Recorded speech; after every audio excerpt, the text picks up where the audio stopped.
A call Kurtis investigation tonight. Patients who went under the knife say that they were left deformed, even paralyzed, at the hands of a Rockland doctor. Kurtis Ming has uncovered that this gynecologist turned cosmetic surgeon has a troubled past. And I want to make clear up front, the video you just saw is not tied to this story. That was from a previous story we did.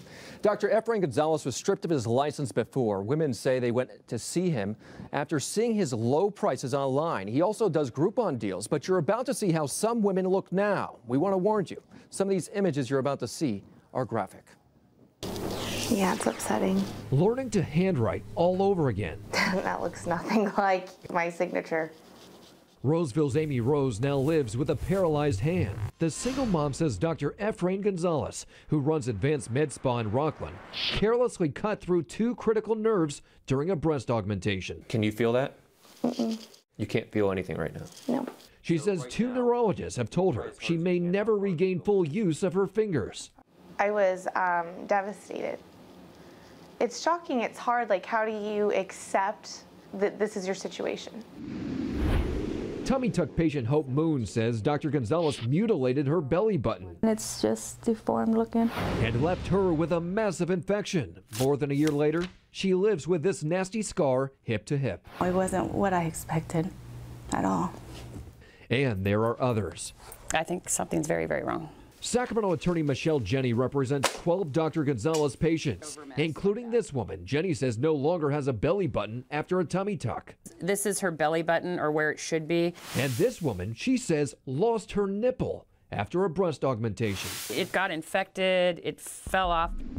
Jenny says none of these patients realize Dr. Gonzalez's background is in gynecology.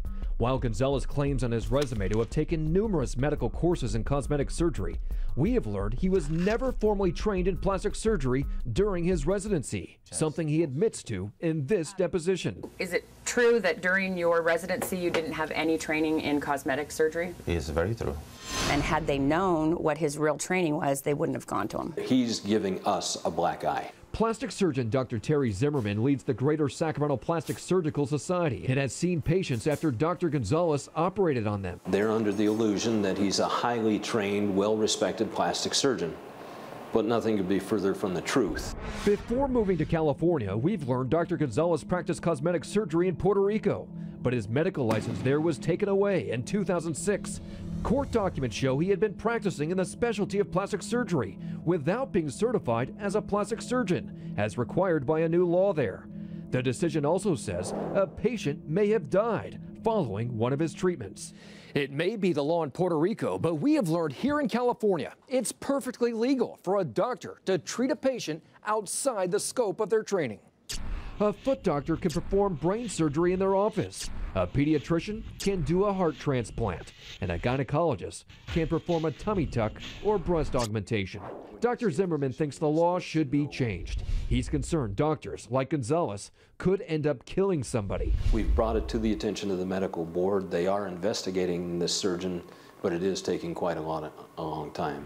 The state filed a complaint against Gonzalez last year for gross negligence and incompetence involving another patient's breast rejuvenation. But that case is not scheduled to go before a judge until August of next year. Despite other women saying they too have complained to the medical board, the agency, tasked with protecting the public, has allowed Gonzalez to continue treating patients. If the medical board, with all the other complaints that have happened before me, would have done something and taken away his license and shut him down, like, I wouldn't be in this situation. You think the state could have saved you? I do. The medical board won't comment on open investigations. We reached out repeatedly to Dr. Gonzalez and visited his office. He has never returned our calls. I'm a leader. There's followers, there's leaders. I'm a leader. In this deposition, he says he does more cosmetic surgery in the region than any other group and suggests this as the reason his competitors are critical of him. Since I know I'm a cosmetic surgeon, they're going to say my work is bad because they don't want me competing with them. And it's not a matter of competition here by any means. It's a matter of patient safety. I'm just thankful that I came out alive. Women thought Dr. Gonzalez would make them feel better about themselves. I feel like my body's ruined, that it's ugly. Yeah. Okay. Amy had to figure out how to be a mom to a 3-year-old Come on. using just one hand. I want to be able to take care of my son without it being a struggle. These patients now fearing a lifetime of struggles for the way they say Dr. Gonzalez left their bodies. I just want my hand back. Dr. Gonzalez claims he has done thousands of surgeries. He runs Advanced Med Spa in Rockland and also has an office in Sacramento. So far, 6 patients are suing Dr. Gonzalez, and more lawsuits are expected. Curtis, what in the world is taking so long with this medical board? I mean, how long does it take him to investigate a case? Well, in discipline cases, the target from when they received the complaint until there's discipline is 1.5 years. But we're hearing on average it takes about 2.5 years. Now, they do have the power to immediately go and take away a doctor's license if they feel like he or she is an immediate risk to the patients, could cause harm to the patients. That has not happened. 2.5 years. Yes. But how would any of us know if our doctor is qualified? You know, you should be asking questions, very simple questions that you could ask. You want to know what their training is, how many procedures have they performed, do they have hospital privileges, which allows them to treat you in a hospital. Not every doctor has those privileges. Are they board certified, which means they're certified in their specialty.